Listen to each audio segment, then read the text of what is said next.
نہ جانے مسائل تو علماء سے پوچھیں، یہ حکم مبین ہم کو رب سے ملا ہے، چلو پوچھ کیسے جیے زندگی کو، چلو پوچھ لیں کس میں رب کی رضا ہے، کس میں رب کی رضا ہے۔ الحمدللہ رب العالمین والصلاة والسلام علی سید المرسلین، اما بعد فاعوذ باللہ من الشیطان الرجیم، بسم اللہ الرحمن الرحیم۔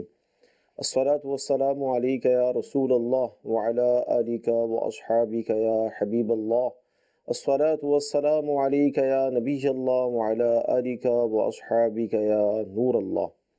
میٹھے میٹھے اسلامی بھائیوں اور مدنی چینل کے ناظرین، سلسلہ دارالفتہ اہل سنت میں ایک بار پھر آپ کو مرحبا کہتے ہیں۔ ابتداً درود پاک کی فضیلت عرض کی جاتی ہے کہ فرمان مصطفیٰ صلی اللہ تعالیٰ علیہ وسلم ہے کہ مجھ پر درود پاک پڑھنا پل صراط پر نور ہے، اور جو روز جمعہ مجھ پر 80 بار یعنی 80 ٹائم درود پاک پڑھے اس کے 80 سال کے گناہ معاف ہو جائیں گے۔ صلو علی الحبیب صلی اللہ تعالیٰ علی محمد صلی اللہ علیہ وسلم۔ مدنی چینل کے ناظرین، الحمدللہ بہت ساری معلومات ہمیں حاصل ہوتی ہے، بہت سارے مسائل ہمیں سیکھنے کو ملتے ہیں اس سلسلے کی برکت سے، اور آج بھی ملیں گے۔ آپ کی کالز SMS ہم شامل سلسلہ کرتے ہیں، آئیے آپ کی کالز لیتے ہیں۔ السلام علیکم ورحمۃ اللہ وبرکاتہ۔ وعلیکم السلام ورحمۃ اللہ وبرکاتہ۔ محمد سلیم رضا اتاری احمد پور شرقیہ سے عرض کر رہا ہوں۔ میرا مفتی صاحب کی بارگاہ میں یہ سوال ہے وراثت کے حوالے سے، کہ اکثر یہ دیکھا جا رہا ہے دیہات کے حوالے سے کہ اگر والد صاحب فوت ہو گئے ہیں اور بڑا بھائی شادی شدہ ہے، باقی بہن بھائی چھوٹے ہیں، تو یہ ترکیب کی جاتی ہے کہ وہ ساری چیز اپنے قبضے میں لے لیتا ہے، اور جب چھوٹے بہن بھائی بڑے ہوتے ہیں تو اس وقت تک یہ ہوتا ہے کہ وہ جو چاہے جس کو دے دے، جو چاہے چیز جس کو نہ دے۔ اگر چھوٹے بہن بھائی جو بڑے ہو چکے ہوتے ہیں، اگر وہ 4 بندوں کو علاقے والے کو بھی جمع کرے تو وہ یہ کہتے ہیں کہ جی یہ بڑا یہ ہے، تم سب کی پرورش بھی اس نے کی ہے، تو یہ جو کچھ تمہیں دے رہا ہے لے لو، ہم کچھ نہیں کر سکتے۔ تو اس طریقے سے وراثت کے حوالے سے بڑے کو زیادہ کچھ دے دیا جاتا ہے، چھوٹے اس میں محروم رہ جاتے ہیں۔ تو اس معاملے میں شریعت کیا کہتی ہے کہ جو پرا پنچایت میں فیصلہ کر کے بھگتا دیا جاتا ہے، چھوڑ دیا جاتا ہے اور ان کو حق نہیں دیا جاتا، اس معاملے میں رہنمائی شاید فرما دیجیے، تاکہ مدنی چینل کی برکت سے جو بھی دیکھے گا اس سے انشاءاللہ فائدہ بھی ہوگا، اور وراثت کے حوالے سے جو شرعی احکام ہے وہ بھی معلوم ہو جائیں گے۔ یہ بہت پیارا آپ نے سوال بھی کیا، اور یقیناً اس طرح کے حالات ہیں ہمارے اس معاشرے میں، اس کی طرف بھی آپ نے نشاندہی کی۔ چلیں مفتی صاحب کیا ارشاد فرماتے ہیں؟ بسم اللہ الرحمن الرحیم۔ انہوں نے جو سوال کیا بہت اہم ہے، اور میں اس کے دونوں پہلوؤں پر میں گفتگو کروں گا۔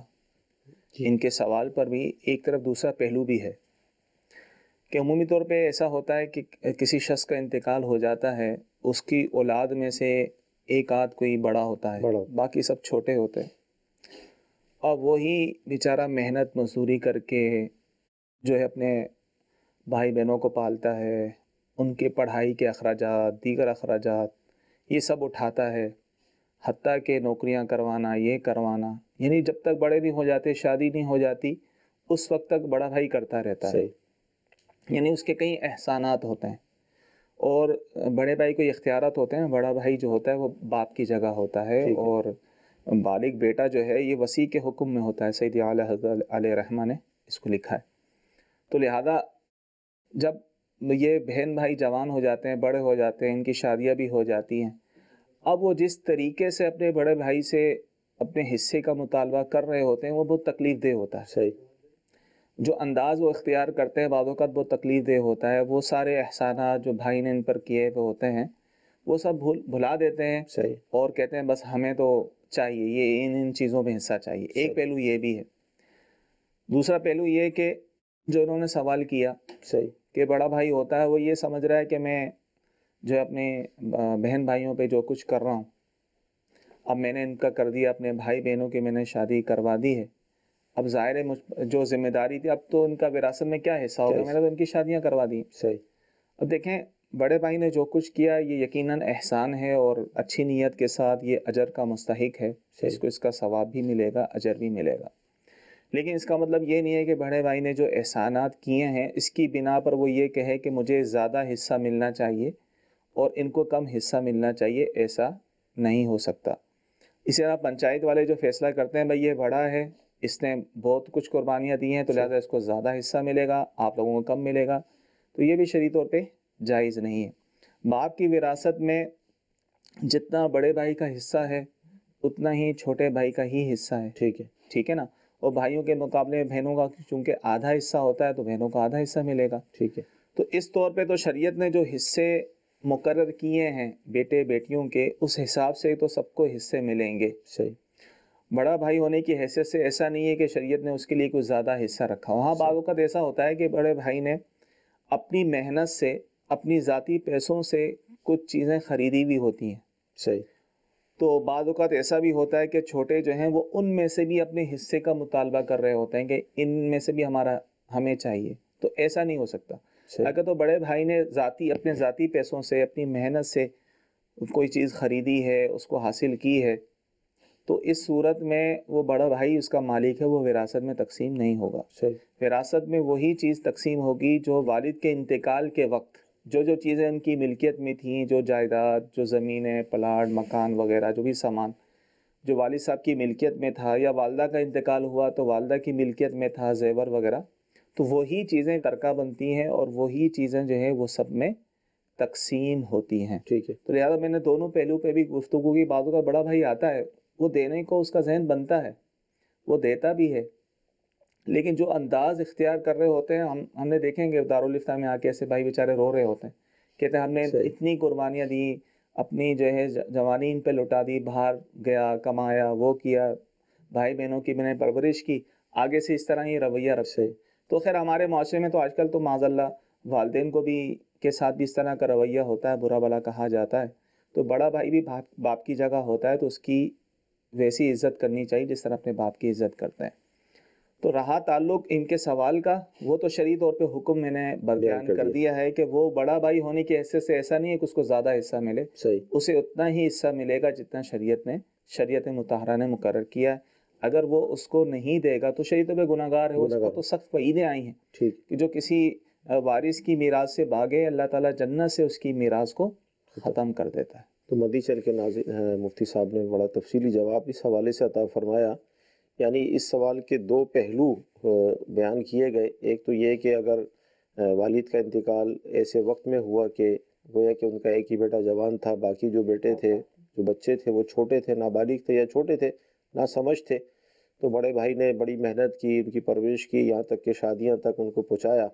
اب جب شعور آتا ہے تو وہ بہت سارے لوگ مشورہ بھی دیتے ہیں آپس کے کہ بھئی آپ کا تو حصہ بنتا ہے، ابھی تک آپ نے مطالبہ ہی نہیں کیا، آپ کے بڑے بھائی تو سب کچھ کھا گئے۔ اس طرح کے لوگ بھی ظاہر گفتگو کرتے ہیں، تو وہ اپنے بڑے بھائی کے احسانات تو سب بھول گئے، اور پھر حصے کے حوالے سے جو بات چیت ہوتی ہے تو بعض اوقات دل آزار ہوتی ہے، جس سے بھائی کو تکلیف پہنچتی، جس طرح مفتی صاحب نے فرمایا کہ اس طرح کے مسائل آتے ہیں۔ خیر شریعت کا مسئلہ بھی بیان کیا گیا کہ قرآن میں جو حصے بیان کیے گئے تو بڑے بھائی پر یہ لازم ہے کہ اسی تقسیم کے مطابق اس کو تقسیم کیا جائے گا۔ جی اگلی کال لیں گے ہم۔ مفتی اہل سنت کی بارگاہ کے اندر سوال یہ ہے، جنازے کے آگے چلنا کیسا؟ اور جس طرح کے کلمہ شریف جنازے کے ساتھ پڑھا جاتا ہے، کیا جنازے کے آگے کلمہ پڑھ سکتے ہیں یا پیچھے پڑھ سکتے ہیں؟ اس کے بارے میں رہنمائی فرما دیں۔ دوسرا سوال یہ ہے کہ میت والوں کا مہمانوں کو کھانا دینا اور ان کا کھانا کھانا کیسا ہے؟ جزاک اللہ خیر۔ آمین۔ جی مفتی نوید صاحب سلسلے میں مرحبا کہتے ہیں، کیا ارشاد فرمائیں گے اس حوالے سے؟ الحمدللہ رب العالمین والصلاة والسلام علی سید المرسلین، اما بعد فاعوذ باللہ من الشیطان الرجیم، بسم اللہ الرحمن الرحیم۔ پہلی بات کہ جنازے کے آگے آگے چلنا، تو یہ جنازے کے آگے چلنا مکروہ ہے، جنازے کے پیچھے پیچھے چلا جائے گا، سوائے اس کے کہ آگے چلنے میں کوئی ضرورت ہو۔ جس طرح آج کل جو ہے رستے میں سے جنازہ جب گزر رہا ہوتا ہے تو آگے رستہ نہیں مل رہا ہوتا، تو کچھ لوگ جنازے کے آگے چل رہے ہوتے ہیں جنازے کے گزرنے کے لیے، رستہ بنانے کے لیے، تو اس میں کوئی حرج نہیں ہے۔ اس کے علاوہ جو ہے بلا کسی ضرورت کے جنازے کے آگے نہیں چلا جائے گا کہ یہ مکروہ ہے۔ اور کلمہ شریف پڑھنا، تو اصل تو یہ ہے کہ جنازے کے ساتھ جو ہے خاموشی کے ساتھ چلا جائے گا اور اپنی آخرت پر غور کیا جائے گا، اپنی موت پر غور کیا جائے گا، اور کوئی کچھ بھی پڑھا نہیں جائے گا۔ لیکن آج کل کا جو ماحول ہو چکا ہے اس میں یہ ہے کہ لوگ جنازے کے ساتھ بھی دنیاوی باتیں کر رہے ہوتے ہیں، کوئی کاروباری بات کر رہا ہوتا ہے تو کوئی دوسری بات کر رہا ہوتا ہے، کوئی کسی کی غیبت کر رہا ہوتا ہے، کوئی چغلی میں مبتلا ہے، یا کوئی کہہ لگا رہا ہے، کوئی ہنس رہا ہے، تو لوگ فضولیات میں مبتلا ہوتے ہیں۔ تو ایسی صورت میں سے اس میں بہتر یہ ہے کہ پھر کلمہ شریف پڑھ لیا جائے، کہ فضول باتوں میں مبتلا ہونے سے بہتر ہے کہ وہ کلمہ شریف پڑھیں۔ اور جو لوگ بلند آواز سے کلمہ شہادت پکارتے ہیں ان کا مقصد بھی یہ ہوتا ہے کہ کلمہ شہادت پڑھ لیں لوگ تاکہ فضول باتوں میں مبتلا نہ ہوں، تو اس میں حرج نہیں ہے۔ تو آج کل کے دور میں کلمہ پڑھنا یا کلمہ شہادت پڑھنا اور بلند آواز سے پڑھنا اس میں حرج نہیں ہے، کہ اگر نہیں پڑھیں گے تو لوگ فضولیات میں مبتلا ہوں گے اور ہو سکتا ہے لوگ گناہوں میں ہی مبتلا ہو جائے۔ تو اللہ تبارک و تعالی ہمیں ان چیزوں سے بچنے کی توفیق عطا فرمائے۔ آخری جو سوال تھا کہ اہل میت کا میت پر آنے والوں کے لیے کھانا وغیرہ تیار کرنا، تو اس میں سب سے پہلی بات یہ یاد رکھی جائے کہ دعوت و شوریت للسرور لا للشرور، کہ دعوت جو ہے یہ خوشی کے موقع کے لیے ہے نہ کہ غمی کے موقع کے لیے۔ اور ایام میت بطور خاص 3 ہے کہ 3 دن جو ہے یہ بطور خاص سوگ کے دن ہے، ان میں کوئی بھی دعوت وغیرہ میت کے نام پر نہیں کی جائے گی۔ تو اب اہل میت اگر ایسی کوئی دعوت کرتے ہیں کہ جو بطور دعوت ہے وہ تو لا محالہ ممنوع ہوگی اور مکروہ تحریمی ہوگی، سوائے اس کے کہ فقراء کو کھلانے کے لیے وہ اہتمام کریں۔ کہ فقراء کو کھلانے کے لیے اہتمام کرنا یہ دعوت نہیں ہوتا بلکہ اطعام مساکین، اطعام فقراء ہوتا ہے، اس میں مقصود مرحوم کو، مرنے والے کو ثواب پہنچانا ہوتا ہے، تو یہ ایک اچھا کام ہے، اس میں حرج نہیں ہے۔ لیکن عزیز رشتہ داروں کو جمع کر کے کہ جس میں اغنیاء بھی ہوتے ہیں ان سب کو بر وجہ دعوت کھلانا یہ مکروہ ہے اور مکروہ تحریمی ہے، اور اغنیاء کا کھانا ایام میت کے اندر بطور خاص ناجائز ہے اور یہ گناہ گار ہوں گے۔ ہاں بعض اوقات یوں ہوتا ہے کہ دور دراز کے رشتہ دار آئے ہوئے ہوتے ہیں، تو اب ان کے لیے کیا کیا جائے؟ تو ان کے لیے بعض برادریوں میں رواج یہ ہوتا ہے کہ کوئی رشتہ دار ہوتا ہے وہ ان کو اپنے گھر لے جاتا ہے۔ جی کمپلیٹ کرتے ہیں اس کو۔ دور باہر کے جو رشتہ دار ہوتے ہیں جو دیگر شہروں سے آئے ہوئے ہوتے ہیں ان کے لیے اگر کھانے پینے کا اہتمام کیا جائے تو اس میں حرج نہیں، مہمان کے طور پر ہوتا ہے۔ ٹھیک ہے جی، اگلی کال لیں گے ہم۔ 53,50,000 کا بک رہا ہے۔ ہم 3 بہن اور 3 بھائی ہیں، ایک والدہ ہے ہماری حیات میں، والد صاحب نہیں ہے زندہ۔ اب اس میں سے تقسیم کرنا ہے سب کو، تو کس طرح سے ہوگا؟ کیا فرماتے ہیں؟ دیکھیں اب اس طرح سوال پوچھنے پر تو مکمل وضاحت نہیں ہو سکتی، سوال کا جواب بھی دیں گے انشاءاللہ، لیکن چند قیودات کے ساتھ۔ صحیح۔ اب انہوں نے مطلقاً سوال پوچھا ہے کہ بھئی والد صاحب کا انتقال ہو گیا ہے، ورثہ میں ان کی والدہ یعنی مرحوم کی بیوہ اور یہ 3 بھائی 3 بہنیں یعنی مرحوم کے 3 بیٹے اور 3 بیٹیاں۔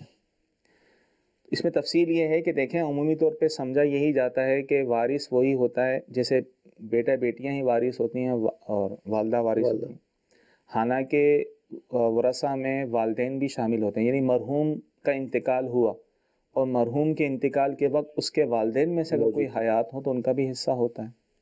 تو خیر اگر تو ان جو سوال انہوں نے پوچھا کہ ان کے والد صاحب کا انتقال ہوا، اللہ تعالیٰ مغفرت فرمائے، تو والد صاحب کے انتقال کے وقت ان کے ورثہ یہی تھے، یعنی ایک بیوہ، 3 بیٹے، 3 بیٹیاں۔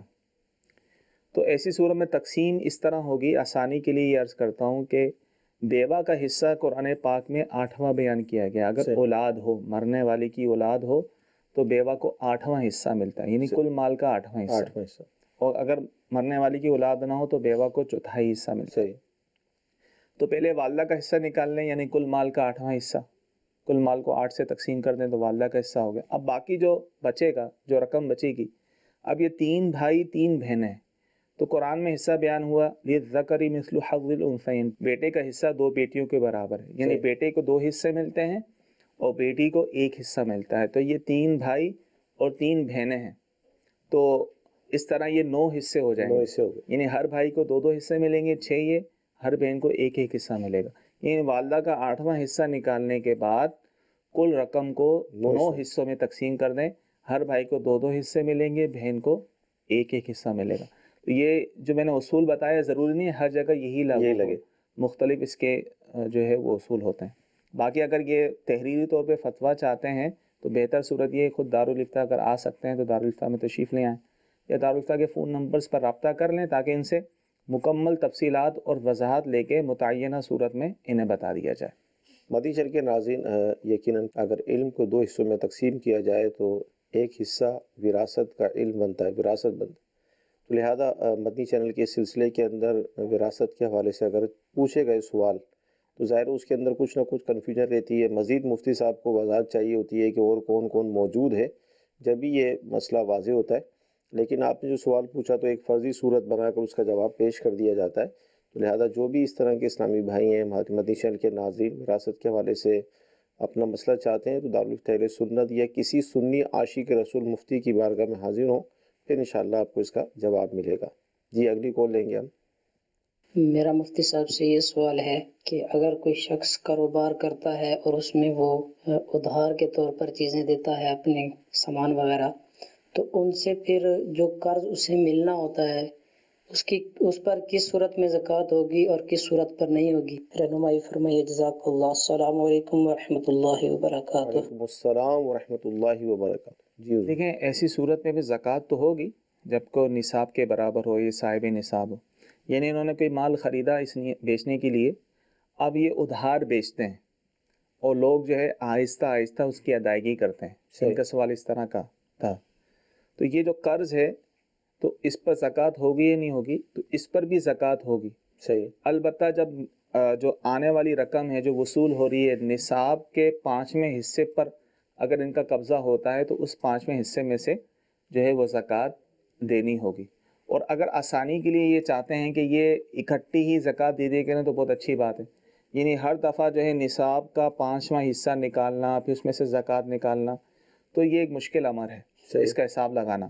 تو جب زکوٰۃ کا وقت آئے، جب ان کا سال پورا ہو رہا ہو، آسانی اسی میں ہے کہ اب یہ دیکھیں کہ ان کے پاس کتنا مال ہے موجود، اور جو لوگوں سے انہوں نے وصول کرنا ہے، کتنا انہوں نے وصول کرنا ہے، اس کو جمع کر کے اس میں شامل کر لیں، اور جو انہوں نے دینا ہے، جو ان پر قرض ہے، وہ مائنس کر کے بقیہ میں سے زکوٰۃ نکال دیں۔ تو اس طرح پھر بعد میں جو رقم وصول ہوتی رہے گی سال کے اندر اندر تو اس پہ زکوٰۃ نہیں نکالنی ہوگی، چاہے وہ نصاب کے 5ویں حصے پر قبضہ کر لے۔ لیکن اگر اس طرح نہیں کرے گا تو اس طرح پھر ہر دفعہ اس کو حساب رکھنا پڑے گا کہ یہ دینے کبھی کہلاتا ہے، اور اس پر جو ہے نصاب کے خمس یعنی نصاب کے 5ویں حصے پر اگر قبضہ کیا جائے تو اس کو زکوٰۃ نکالنا لازم ہوگی۔ ٹھیک ہے، آئیے ایک دو ایس ایم ایس میں شامل سلسلہ کرتے ہیں۔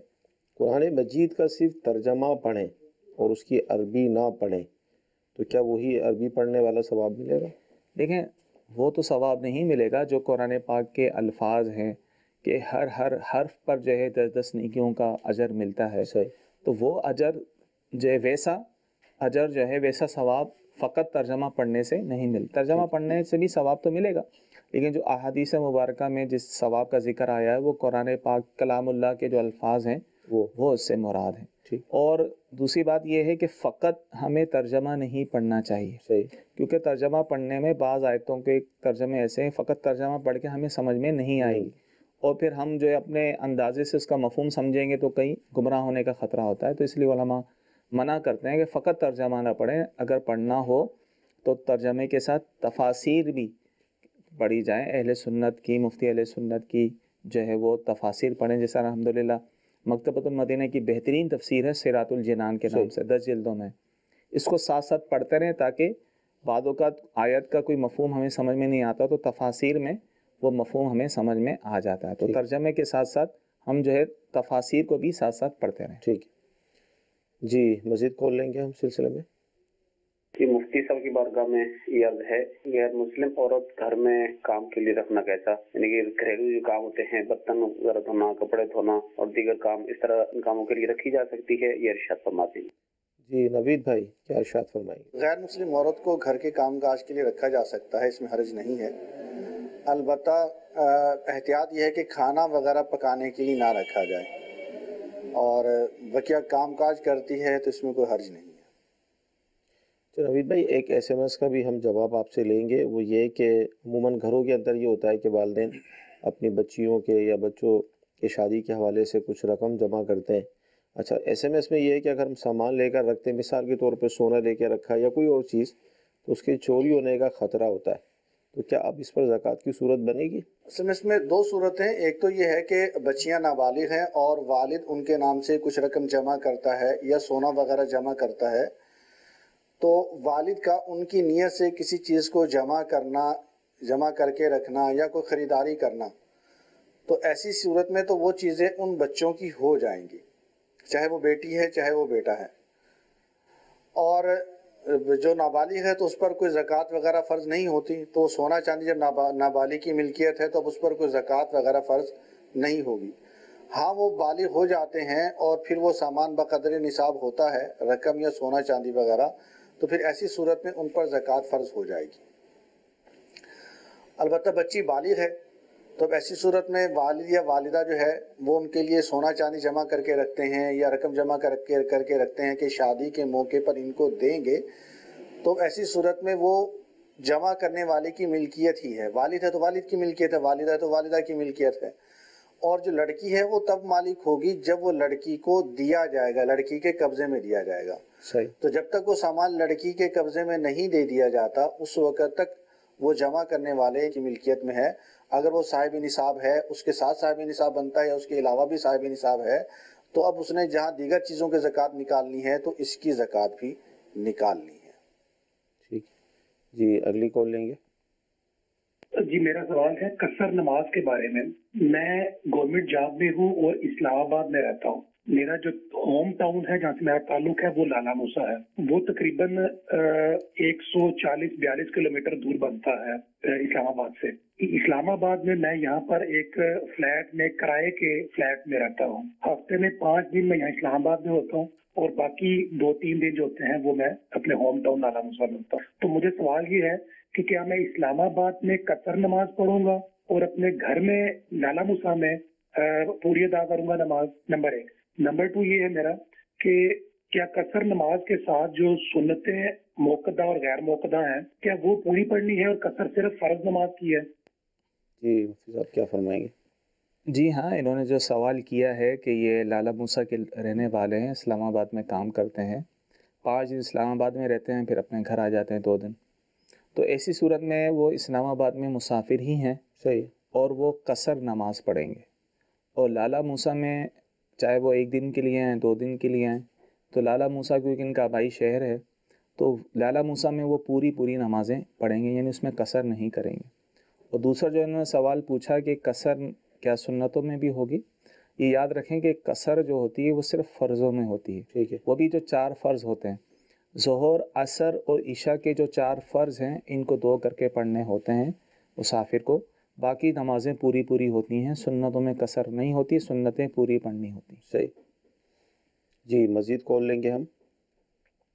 جی مفتی صاحب سے یہ سوال تھا کہ جو ہم استخارہ کرواتے ہیں تو 100% پرفیکٹ ہوتا ہے؟ اگر ہم استخارہ کرواتے ہیں اس میں منع کا اشارہ آتا ہے لیکن بظاہر تو ہمیں وہ صحیح نظر آ رہا ہوتا ہے، تو پھر ہم کیا اس پہ عمل کر سکتے ہیں نہیں کر سکتے؟ نوید بھائی ارشاد فرمائیں کہ استخارے کی جو شرعی حیثیت ہے اس کو بھی بیان کر دیں، اور پھر اس سے جو ہمیں جواب ملے ہاں یا نہ کا تو اس پر عمل کرنے کی صورت کیا ہوگی؟ استخارے کی شرعی حیثیت یہ ہے کہ یہ ایک ظنی چیز ہے اور احادیث وغیرہ میں بھی آیا ہے اس کے بارے میں، اور اس کا مطلب ہے خیر کو طلب کرنا، کہ جو بھی آدمی کوئی بھی کام کرنا چاہتا ہے تو اس کام کے بارے میں اللہ تبارک و تعالیٰ سے خیر اور بھلائی کو طلب کرے تو اس کو استخارہ کہا جاتا ہے۔ تو اس کا حدیث میں بھی طریقہ بیان کیا گیا ہے، استخارے کی ایک نماز بھی ہے، اسی طرح بزرگان دین سے منقول طریقہ کار بھی ہیں جن میں ایک طریقہ تسبیح والا بھی ہے۔ اور اس کے علاوہ دوسرا طریقہ ہے کسی بھی سمجھدار آدمی سے مشورہ کرنا، کہ آپ جو بھی کام کرنا چاہتے ہیں اور اس کام کے ماہرین موجود ہیں تو ایسی صورت میں ان سے آپ مشورہ کر لیں، تو ان سے مشورہ کر لیتے ہیں اور آپ کو سمجھ میں آتا ہے کہ یہ کام درست ہے تو بھی اس کام کو کیا جا سکتا ہے۔ خیر، اب استخارے کا جو معاملہ ہے لوگ یہ سمجھ لیتے ہیں کہ اب استخارے میں ہاں یا نہ آ گئی تو اب اس کام کو کرنا یا نہ کرنا واجب ہو گیا، نہیں کریں گے تو گناہ گار ہوں گے، ایسا نہیں ہے۔ مثال کے طور پہ شادی کے لیے استخارہ کیا کہ لڑکی ہے اس کی فلاں جگہ پر شادی کرنی ہے، اب استخارے میں ہاں آ گئی تو اب اس کا مطلب یہ نہیں ہے کہ وہاں پر آپ لوگ منع نہیں کر سکتے، منع کر سکتے ہیں، اس میں کوئی حرج نہیں ہے۔ اسی طرح نہ آنے کے باوجود بھی وہاں پر شادی کی جا سکتی ہے، اس میں بھی کوئی حرج نہیں ہے، لیکن چونکہ یہ ایک بہتری کے لیے ہوتا ہے تو اب بہتر یہ ہے کہ جو استخارے میں آیا ہے اس پر عمل کیا جائے، کہ اگر ہاں آئی ہے تو کر لینا چاہیے، نہ آئی ہے تو رک جانا چاہیے۔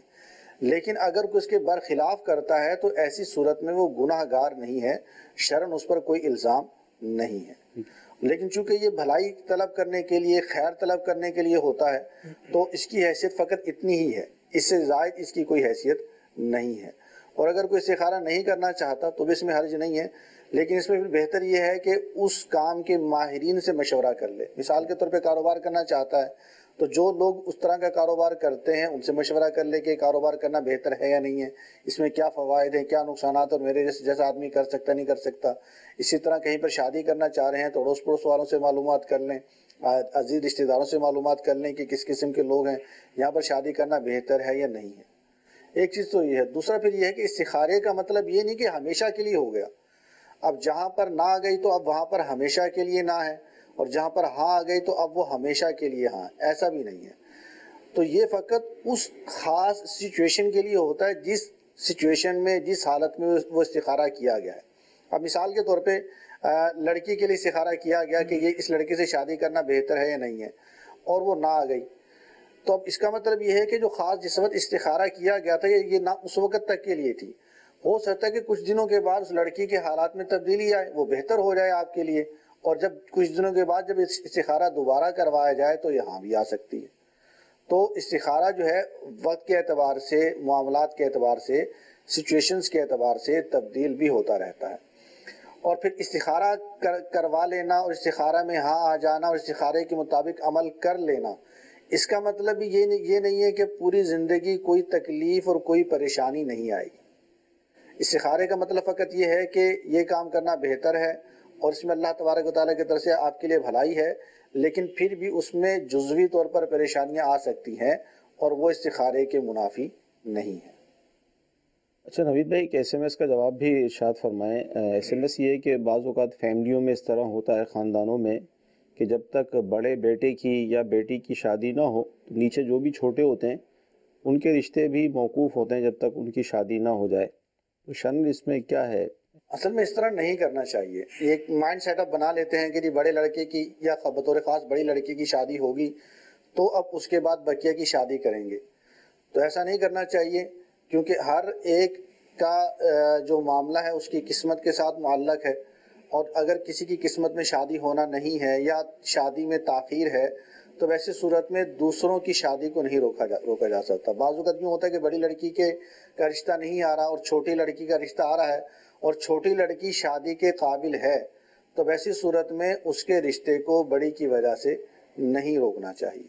جی مزید کورس لیں گے ہم۔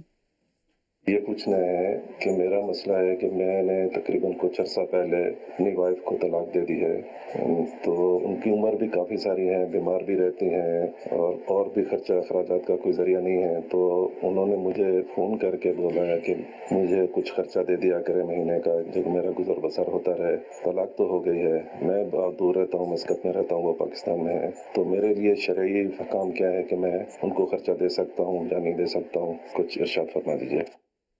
جی کیا فرمائیں گے؟ دیکھیں، اگر انہوں نے جیسا کہہ رہے ہیں کہ اپنی زوجہ کو طلاق دے دی ہے، جو ان کی زوجہ تھی، اور ان کی عدت بھی گزر گئی ہے، تو اب اس صورت میں ظاہر ہے اس عورت کا نان و نفقہ سابقہ شوہر پر لازم نہیں ہوتا۔ شوہر پر نان و نفقہ اس وقت تک لازم ہوتا ہے جب عورت جو ہے وہ عدت میں ہو۔ صحیح۔ طلاق کی عدت کا بھی نان و نفقہ شوہر پر لازم ہوتا ہے، اس میں اور بھی کچھ معاملات ہیں۔ اب سوال انہوں نے یہ پوچھا کہ عرصہ ہو چکا ہے، یہ طلاق دے چکے ہیں اپنی بیوی کو، اب وہ بیچاری جو ہے وہ مجبور ہے، غریب ہے، اس نے رابطہ کیا، اب یہ ان کو پیسے وغیرہ دیتے ہیں ماہانہ۔ دیکھیں، اس طور پہ تو دے سکتے ہیں کسی مسلمان کی مدد کرنا، لیکن یہاں اس میں یہ اندیشہ ہے کہ ظاہر اس طرح کے ان کے روابط، کیونکہ جس طرح ایک عام شخص کے ساتھ ایک عرصہ گزارا ہو تو اس کے ساتھ وہ معاملات نہیں ہوتے پردے وغیرہ کے، کیونکہ اب یہ عورت جو ہے اس کے لیے غیر محرم ہو چکی ہے۔ صحیح۔ تو اب اس میں یہ صورت اختیار کی جائے کہ یہ آپس میں گفتگو نہ کریں۔ صحیح۔ ٹھیک ہے، یہ جو ہے وہ کسی عزیز کے ذریعے سے جو ہے اس کے گھر میں پیسے بھجواتا رہے. صحیح. اگر وہ خاتون کو اگر کوئی ضرورت ہو اور حاجت ہو تو وہ اپنے مہارین کے ذریعے سے جو ان تک رابطے کی صورت رکھیں. تو یہ صورت رکھیں گے تو اس طرح یہ گناہوں سے بھی بچے رہیں گے.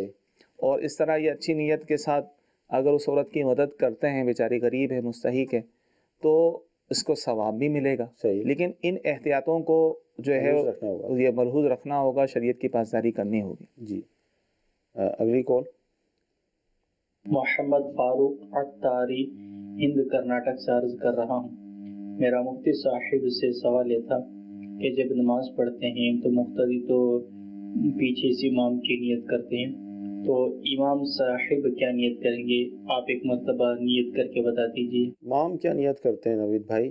سب سے پہلی بات تو یہ ہے کہ امامت کے لیے الگ سے امامت کی نیت کرنے کی شرعاً حاجت نہیں ہے. نیت وہی کی جائے گی جو عام طور پر کی جاتی ہے، نماز کی نیت کی جاتی ہے، وہی نیت کر کے امام کھڑا ہو جائے گا، اس کے پیچھے مقتدی کھڑے ہوں، اس میں کوئی حرج نہیں ہے. البتہ اگر وہ امامت کی نیت کرنا چاہتا ہے تو یہ بہتر ہے، اور چونکہ وہ مصلی پر جا رہا ہوتا ہے، نیت اس کی یہی ہوتی ہے میں نے قوم کی امامت کرنی ہے، اور اصل نیت دل کا ارادہ ہی ہوتی ہے، تو بھی یہ ایک اچھا عمل ہو جاتا ہے، اور نیت امامت کی ہو جاتی ہے، زبان سے کہنے میں حرج نہیں ہے. البتہ زبان سے بھی اگر کوئی بالقصد کہنا چاہے تو یہ کہہ سکتا ہے کہ میں اس قوم یا اس جماعت کا امام ہوں، کہ میں اس قوم کا امام ہوں یا اس جماعت کا امام ہوں، تو اتنا کہہ لیا تو یہ زبان سے بھی نیت ہو جائے گی.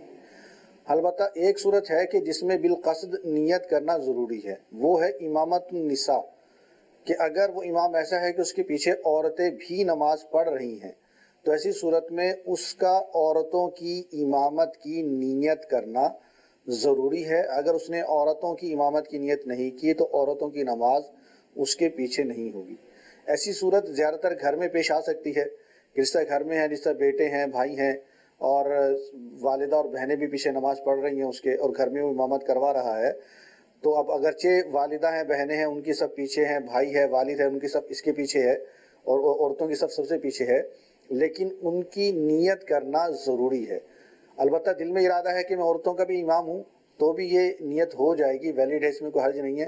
اور اگر زبان سے ہی نیت کر لے کہ میں عورتوں کا بھی امام ہوں تو بھی یہ نیت ہو جائے گی اور نماز مکمل طور پہ درست ہو جائے گی. اور اگر عورتوں کی امامت کی نیت نہیں تھی، پھر عورتیں پیچھے صف میں آ کر کھڑی ہو گئیں، تو ایسی صورت میں عورتوں کی نماز نہیں ہوگی. اس میں یہ بھی ہے کہ جیسے کہ مفتی صاحب نے وضاحت کی ہے کہ امامت النساء کی نیت، تو اس میں باہری شریعت میں یہ ہے کہ اگر مقتدی عورت ہو اور وہ کسی مرد کے محاذی کھڑی ہو جائے اور وہ نماز جنازہ نہ ہو، تو اس صورت میں اگر امام نے امامت زنا یعنی یہ عورتوں کی امامت کی نیت نہ کی تو اس عورت کی نماز نہیں ہوگی. یعنی مرد کے محاذی کھڑی ہوئی ہے اور وہ نماز جنازہ نہ ہو، تو اس صورت میں اگر امام نے امامت عورت کی نیت نہ کی تو اس صورت میں نماز نہ ہوگی. ٹھیک ہے جی اگلی کال لیں گے. فیصل اکرم اتاری. سوال میرا یہ ہے کہ میں نا گورنمنٹ ملازم ہوں نا، تو ہمیں گورنمنٹ دیتی ہے میں رینٹ نا مکان کا، لیکن وہ دیتی ہے مالک مکان کو، اس کے نام پہ چیک دیتی ہے نا. تو کیا اس میں سے اگر ہم اس کے ساتھ فکس کر لیں، فرض کریں کہ وہ 10,000 دیتا ہے، ہم اسے کہتے ہیں جی ہم رینٹ دیں گے 8,000، تو 2,000 ہم مالک مکان سے لے لیں گے، تو کیا یہ جائز ہوگا؟ گورنمنٹ یا کوئی ادارہ کسی کو رینٹ دیتا ہے کہ بھائی آپ کے گھر کا کرایہ ادارہ دے گا، مثال ہے اب طے ہوا 10,000 روپے، اور وہ ڈائریکٹ دیتے ہیں مالی کے مکان کو. انہوں نے آپس میں اگر اس طرح کی سیٹنگ کر لی ہے کہ بھائی 8 ہمارا طے ہوا، وہاں سے 10 آئیں گے، 2 آپ مجھے دے دیجیے گا. دیکھیں ظاہر ہے یہ تو صورت درست نہیں ہوگی، کیونکہ آگے جو ہے وہ 10,000 روپے وہ شو کرے گا. جی جی. حالانکہ مالک مکان سے اس کا معاہدہ جو ہوا ہے 8 کا ہوا، وہ 8 کا ہوا ہے. آگے جو ہے یہ غلط بیانی کر رہا ہے، یعنی جھوٹ بول رہا ہے کہ میں 10,000 روپے رینٹ دیتا ہوں. صحیح. تو یہ صورت جائز نہیں ہوگی. ٹھیک ہے جی مزید کال. سوال والد صاحب ناراض ہیں تو راضی نہیں ہو رہے ہیں، تو اس حوالے سے گھر کی چھوٹی موٹی لڑائیاں تھیں تو والد صاحب راضی نہیں ہو رہے، تو ابھی مجھے کیا کرنا چاہیے؟ فرید بھائی والد صاحب ناراض ہیں، کیسے راضی کریں، کیا کریں؟ والد صاحب ناراض ہیں، ان کو راضی کیسے کیا جائے؟ جی اصل میں سب سے پہلی بات تو یہ ہے کہ دنیا میں والدین ہی ایسے لوگ ہیں کہ جن کو راضی کرنا سب سے زیادہ آسان ہوتا ہے. صحیح. والدین کے علاوہ بقیہ کو تو دشوار ہو سکتا ہے، لیکن والدین کو راضی کرنا اولاد کے لیے سب سے زیادہ آسان ہے. اگر کسی کے والدین ناراض ہیں تو ان کے پاس چلا جائے، ان کے سامنے اگر تو آنسو بھی بہا دے گا اور آنسو بہا کر معافی مانگے گا تو والد یا والدہ کا ویسے ہی دل پسیج جائے گا اور وہ راضی ہو جائیں گے. عمومی طور پر جو ناراض ہوتے ہیں والدین، وہ اس وجہ سے ناراض ہوتے ہیں کہ ان کے اولاد نے ان کا دل بہت زیادہ دکھایا ہوتا ہے. تو جس کا دل بہت زیادہ دکھا ہوا ہوتا ہے تو وہ ایک دو مرتبہ معافی مانگ لینے سے راضی ہو جائے ضروری نہیں ہوتا. تو اگر خدا نہ خواستہ آپ نے اپنے والدین کا دل بہت زیادہ دکھایا ہے تو ویسی صورت میں آپ کو معافی بھی اس قدر ہی طلب کرنی پڑے گی. ان سے ہاتھ جوڑ کے بھی معافی مانگنی پڑے گی، ان کی خدمت بھی کرنی پڑے گی، ان کے پاؤں بھی دبانے پڑیں گے اور مسلسل معافی مانگتے رہیں گے وقتاً فوقتاً. تو جب ان کا دل صاف ہو جائے گا تو وہ آپ کو ضرور معاف کر دیں گے. اور یہ یاد رکھیں کہ معافی کا جو وقت ہے وہ زندگی تک ہی ہے، کہ جب تک جسم میں جان ہے تب تک معافی ہے. اس کے بعد کی جو معافی ہے وہ بہت زیادہ دشوار ہے. اس کے بعد کی معافی کے بارے میں نہیں کہا جا سکتا کہ وہ معاف ہوگی یا نہیں ہوگی. تو جب تک والدین زندہ ہیں تو ان کو راضی کر لیں اور راضی کر کے اللہ تبارک و تعالیٰ کو بھی راضی کر لیں. اگر خدا نہ خواستہ ناراضگی کی حالت میں ان کا انتقال ہو گیا تو ایسی صورت میں کہیں ایسا نہ ہو کہ اللہ تبارک و تعالیٰ بھی ناراض ہو جائے اور والدین کی ناراضگی کے سبب ناراضگی کے سبب جہنم کا شکار ہونا پڑے. اچھا نوید بھائی، ایک ایس ایم ایس کا بھی ہم جواب لیں گے آپ سے، اور ایس ایم ایس یہ ہے کہ انگلش کا ایک ورڈ ہے ڈسٹرب.